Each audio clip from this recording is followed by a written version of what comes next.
na lo ichu ti na lo muni pen me ola yo ka ba ye cha mu la ka lo we pe la no yi ne da do ya pe la no o ne la lo yi if you know yeah na oh yeah honey ta ko kha ma li if you know ma na li le nya de tell na me if you know ya ka lo ta ko le nya pa te de ki ga a lo ya pen love thing and do a pola ke if you know na baby ke cha ti na oh yeah baby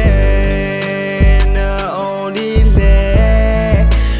ma ne da di le kwa cha lo na ta o chu o clean no ba do ba ga te ke you ti no ma na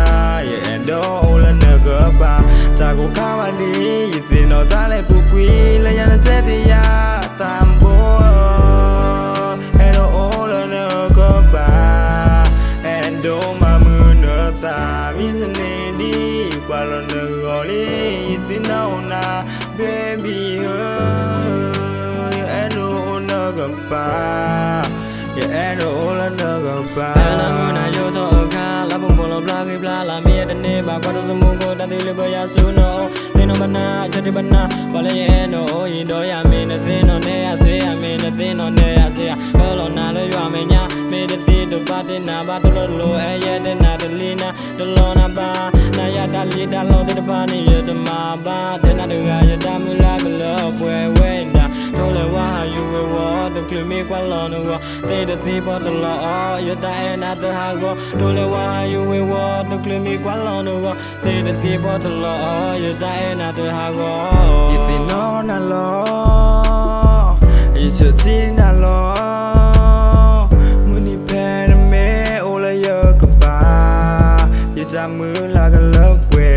pe la no yi ne da do ya pe la no o ne la lo yi if you know yeah na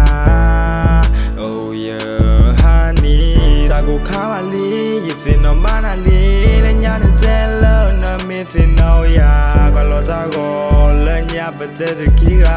a lo ya pen love thing and do a pola ke if you know na baby ke cha ti na oh yeah baby na oh di le